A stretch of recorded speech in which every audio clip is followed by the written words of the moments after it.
Estamos ahora en comunicación con el presidente de Carvap, el señor contador Horacio Salaverry, que además es productor agropecuario. Y bueno, lo saludamos desde ya. Buen día, Horacio. ¿Cómo estás? Darío Ríos te saluda. Buen día, un gustazo saludarte. Bueno, igualmente, y bueno, hace una semana prácticamente vamos a empezar por esta pregunta, que hubo una marcha muy importante en San Nicolás del Campo, en territorio bonaerense, y queremos saber cuál es tu evaluación luego de haberse producido. Mirá, en realidad lo interesante, lo muy interesante yo diría de este evento y de este acto ha sido la pluralidad del mismo. O sea, fue un acto muy plural. Hubo ocho o nueve personas que manifestaron, digamos, que en su alocución, y ninguna correspondía al campo. Hubo de la educación, de los jubilados, de la Cámara de los consignatarios de Hacienda, de la Cámara de Turismo, de la Cámara de Vitivinícola, de la Cámara inmobiliarias, de gente del comercio, de las cámaras de comercio del lugar. Realmente cada cual contando, y algunos, en el caso de la educación y la salud, discursos muy emotivos, de alguna manera, y las otras actividades como el turismo, como digamos, el tema inmobiliario, el gran problema que tiene y cómo han quedado el tema de los vitivinícolas con la cuestión de todo lo que ha sido la gastronomía. Digamos, situaciones tremendas presentadas en personas que es impensado que un día al otro uno que tiene un comercio que puede llegar a ser exitoso, ¿no? Pero por lo menos trabajando, abierto al público de hace años, un día le digan hay que cerrar y por un año está cerrado. Parecería ciencia ficción, es increíble que a cualquier ser humano le puedan decir una cuestión así y le parece mentira, y bueno, esto sucedió y tienen digamos, una emergencia económica, una problemática económica muy, muy compleja, ¿no? Así que la pluralidad en ese sentido fue muy interesante. Después, bueno, vinieron los discursos de la mesa de enlace, básicamente también como ciudadanos, que eso fue lo interesante, pero planteando desde la óptica también y de la problemática que tenemos hoy en el sector agropecuario, que es una problemática muy compleja de distintos ángulos de que se la mire. Pero básicamente también tenemos la problemática como ciudadanos, digamos, la preocupación como ciudadanos, el Estado de Derecho, la división de poderes, la libertad de expresión, la modificación del Ministerio Público Fiscal. Digamos, hay una cantidad de cosas que a uno como ciudadano lo preocupan mucho en una mirada hacia el futuro. ¿Cómo resumirías las principales preocupaciones del campo, ¿no? De este motor que ya no es el campo solamente lo que tradicionalmente era la tierra, sino ya se puede admitir que la agroindustria, porque la industria influye muchísimo en la actividad del campo, ¿no? ¿Cuáles serían los Exactamente. principales problemas? Es que el complejo agroindustrial es uno de los complejos más importantes del país, indudablemente la generación, la simbiosis, el trabajo conjunto entre el agro y la industria es lo que suma valor agregado, suma inversiones, suma trabajo. Mirá, yo diría que para dar un marco de esto, un tema de fondo yo diría que es el avance del Estado sobre la actividad económica. Aparece la figura del Estado omnipresente en todos lados. Un tema de esto está claramente con el tema de la hidrovía. La hidrovía era un sistema que se venció, digamos, hace un mes, de 25 años exitosos, a nuestro gusto, de alguna manera, por ahí con un canon un poco alto, pero de un trabajo excelente desde el punto de vista de las obras hidráulicas y de una atención del servicio sin ninguna duda, de muy buen servicio.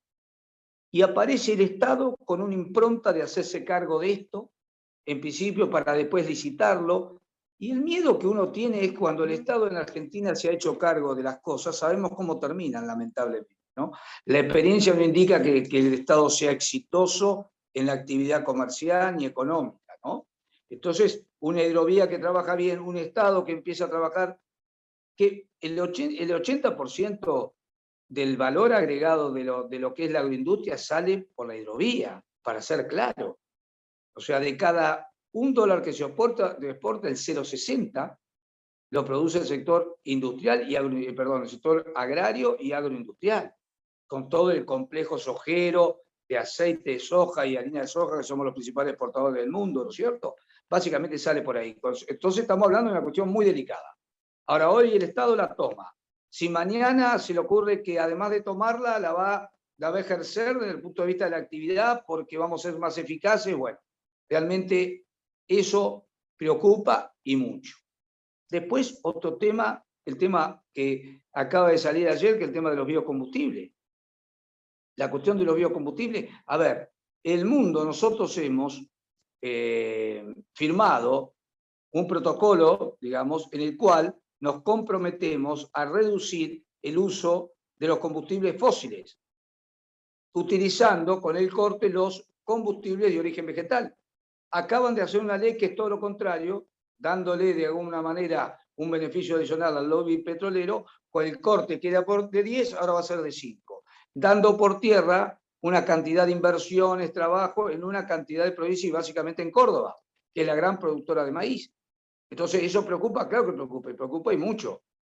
Entonces, como yo te diría, como idea de fondo, como diciendo a dónde vamos, ¿qué vamos? ¿A un Estado omnipresente? ¿Vamos a una modificación para beneficiar a un sector que no sea el agropecuario? Bueno, eso preocupa. Y después, en estos momentos, lo que estamos sufriendo es el destrozo del mercado de carnes.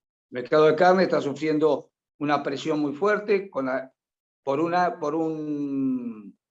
un mes cerraron las exportaciones de carne y ahora la han dejado al 50%. Esto ya ha producido cierre, hablando de la industria, que yo sé que es un tema que a ustedes les preocupa mucho y que vos directamente lo tomás mucho, el tema industrial.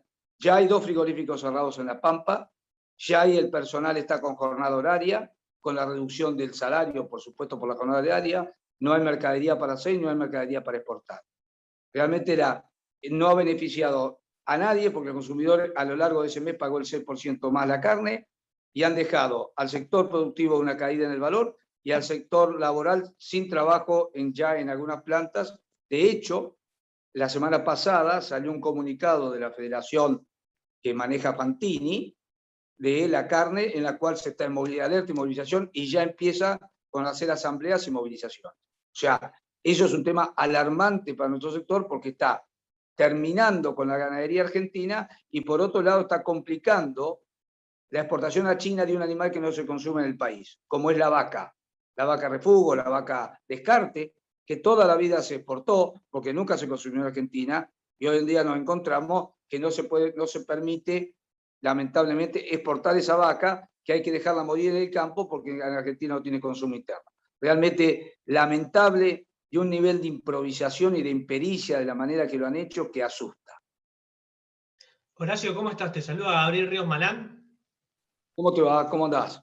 Bien, en esto de la ley nueva de biocombustibles, ¿hay un cálculo de cuántas pymes están en riesgo? Yo te diría que básicamente hay algunas pymes, pero la mayoría ya no son pymes, son industrias muy importantes. La que se ha hecho el Bio 4, que es el que está hecho en Córdoba, realmente tiene una importancia muy, muy grande y una inversión muy alta. No tengo el número, no nos hemos comunicado con la Cámara que los agrupa, pero las inversiones en Córdoba han sido muy, muy afectadas, por lo menos en lo que ha sostenido Cartés, que es la Confederación de las Ciudades Rurales de La Pampa, o de la tercera zona, perdón, de Córdoba, donde han manifestado, y el mismo ministro. A ver, el mundo va hacia la eliminación de los fósiles. Nosotros tomamos ese compromiso. Resulta que en Argentina vamos a contramano del mundo y lo que podemos cortarlo con vegetal, realmente no lo hacemos y volvemos a la utilización del combustible fósil. Realmente inentendible.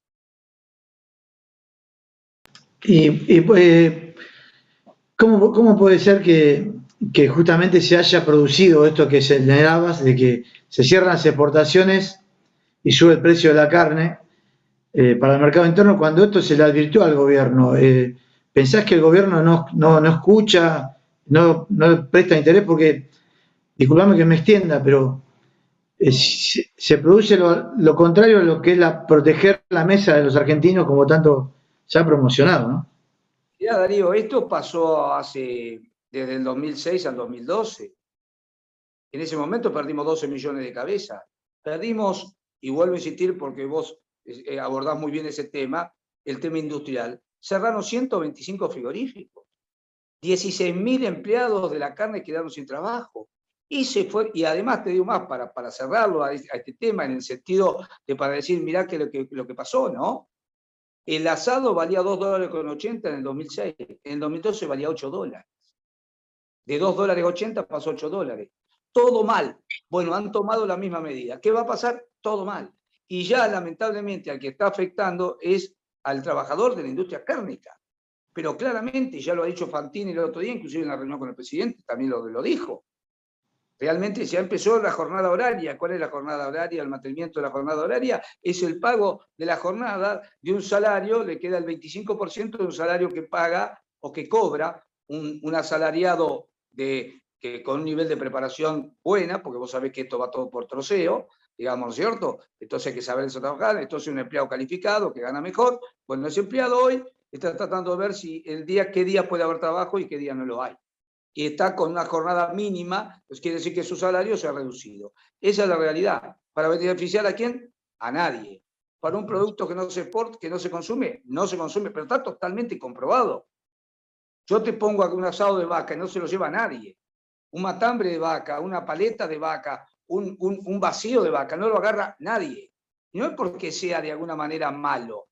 Digo que el consumo culturalmente de los asiáticos es distinto al nuestro. Y punto.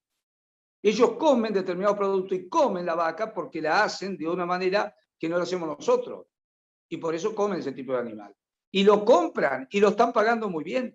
Pero además de ello, está la exportación a kosher, donde firmamos un convenio con el gobierno de Israel, de gobierno a gobierno, de un mercado que lo tenía Polonia, que obligamos a la embajadora a decir que si Argentina no nos vende, nosotros vamos a comprar en otro lado, y tiene razón, no es una amenaza, es la realidad. Cuando vos tenés a alguien que en el mundo se llama proveedor no confiable, es lo peor que te puede pasar. Porque vos podés tener muy buena mercadería, pero si sos malo en la entrega, no sirve. Y lo que hay que entender es que el que compró la carne es porque la necesita, no es de hobby, ¿eh? El tipo que compró, el importador chino, la tiene vendida adentro y la necesita y vos no le estás cumpliendo. Y esa es Argentina hoy. Esa es Argentina hoy. Sí, lamentablemente. Además con la necesidad de recursos que tenemos, ¿no? Hay otra actividad que también... Mirá, hoy Sí. escuchaba lamentablemente que murió la mujer de Basile, del este caso, que es lamentable, pero grafica el país, y grafica lo que vos decís, el recurso, las divisas que estamos perdiendo. Tomaba un medicamento, tenía una afección pulmonar, tomaba un medicamento que se dejó de importar. ¿Por qué? Porque no hay dólares, y no se importó. Entonces le tuvieron que dar otro medicamento, y eso le produjo, ¿no es cierto?, un deterioro en su salud y terminó muriendo. Y hoy lo acaban de manifestar públicamente las hijas, que dicen que es terrorismo sanitario lo que se está haciendo. ¿Por qué? Por un problema de divisas. ¿Y quién genera los divisas? El sector exportador y el sector agropecuario exportador. De carne estamos hablando de $3.000 millones. De carne solamente. Sí, sí. Hoy, de retenciones, el país de retenciones se podría hacer de $3.000 millones por incremento de los precios de los commodities a nivel internacional. Y eso realmente es inentendible que se siga trabajando de esta manera. Uh-huh. Hay otro sector que te quería preguntar, que es la lechería, que también viene con algunos conflictos de hace años. ¿Cómo está en este momento? Mira, la lechería había tenido un periodo de recupero, pero últimamente realmente está muy complicada la situación del productor. La recomposición del valor en tranquera es muy limitada, no se llega a cubrir los costos. En algunos, de acuerdo al INTA, estamos aproximadamente en un tambo promedio de $1,50 o $2 por debajo del valor que debía recibir para atender los costos, y eso hace que la sustentabilidad de la producción sea complicada, ¿cierto? Y más para el también mediano chico. Bueno, a veces la industria argumenta que los precios máximos, los acuerdos de precio, que recién han renovado otro, ¿no? Que bueno, que eso no permite que un incremento y que bueno, por el momento, ahora en estos momentos estamos comportando alrededor del 26% de la producción, pero no te olvides que tanto la carne, como hablábamos antes, como la leche tienen el 9% de retenciones. A ver, el sector lechero compite en el mundo igual que con los agropecuarios, con la carne, con los grandes. ¿no es cierto? Nosotros competimos la leche con Australia, con la Unión Europea, con Nueva Zelanda, con Estados Unidos, con Canadá. O sea, gente que trabaja bien. Ahora, al argentino, arriba de que nos esforzamos, le metemos el 9% de impuesto antes de sacar la leche del país. Entonces, es difícil así. Cuando vos cargas la mochila, es difícil operar. Entonces, la industria, además de ser una industria pesada, que necesita créditos especiales para reinvertir, para modernizarse, para hacerla más competitiva, arriba le colocás el 9% que se traslada al precio del producto, bueno, es muy difícil así. Horacio, en abril el Banco Central había impedido a las empresas agropecuarias, salvo a una mínima porción, acceder a créditos subsidiados provenientes de las líneas de producción, de inversión productiva. ¿Esto se ha modificado o sigue así? Lo que se ha modificado son las resoluciones que tiene el Banco Central. Si vos tenés declaración de trigo, si vos es trigo, si sos productor, ya no, antes era si tenía existencia, ahora es, si sos productor de trigo o soja, directamente ninguna de esas líneas te podés llevar ninguna de esas líneas. Aún no tengas ¿me entendés? Aún no tengas la mercadería. Y eso afecta porque en realidad muchos tamberos, en el caso del tambero, muchos tamberos tiene algún lote que hace soja para emparejar de alguna manera la ecuación económica. Si tiene eso, no puede acceder a los créditos con tasas preferenciales. ¿Y cómo se está financiando el sector entonces? Básicamente ayer cuando charlábamos, yo soy miembro de la FUNPEL, uno de los principales reclamos de los tamberos es el sector financiero. Digamos, agilizar y mejorar la cuestión financiera. Y básicamente también en el financiamiento de corto plazo, como puede ser la negociación de cheques, ¿no es cierto? Que el tambero recibe el cheque, vos sabés que el tambero cobra 30 o 45 días, recibe el cheque, trata de negociarlo para hacerse con el dinero. Ese financiamiento está, digamos, ese que se está reclamando y una tasa, digamos, y un financiamiento que permita reinvertir en Hacienda y reinvertir también en todo lo que es el material que lleva del tambo, ¿no? Todo lo que es la infraestructura del tambo, como los equipos de frío, los equipos de ordeñe y todo ese tipo de cuestiones, ¿no? Horacio, vamos cerrando. Después de esta multitudinaria marcha de San Nicolás, creo que todos los argentinos esperamos que haya diálogo, que haya reconciliación de sectores, digamos. ¿Cómo lo ves? ¿Cómo puede seguir esto? Mirá, las democracias modernas no se pelean con los sectores, no se pelean. Las democracias modernas se sientan y acuerdan, con entendimiento, seguramente habrá que entender algo por parte nuestra y del Estado. Uno ha apelado con eso. Ahora, hay de alguna manera cierto cansancio. ¿Por qué? Porque lo que yo te acabo de expresar, por ejemplo, con lo de la vaca, lo saben hasta los chicos de jardín de infantes que ha sido así. Y el gobierno insiste sobre lo mismo. Entonces, es difícil. Sinceramente, uno puede tener la voluntad, pero a veces cuando uno se sienta a una mesa para negociar, es como la perinola, hay que decir, todos ponen. Ahora, si tenemos que poner nosotros y el Estado se hace oído sordo y en esto se mete en un tema de prohibir, estamos hablando, fíjate vos los temas, prohibir la exportación, realmente es algo que es inconcebible en el mundo de hoy, y Argentina lo hace. Entonces, el diálogo es muy bueno, yo siempre lo rescato y estamos seguramente abiertos al diálogo. Pero en estas condiciones, te digo Darío, las cosas son muy difíciles. Horacio, te agradecemos mucho el tiempo que nos diste y bueno, seguiremos dialogando sobre estos temas que nos interesan a todos y mucho. El placer de siempre y a disposición de ustedes. Muy bien, dialogamos entonces con Horacio Salaverry, presidente de CARVAP.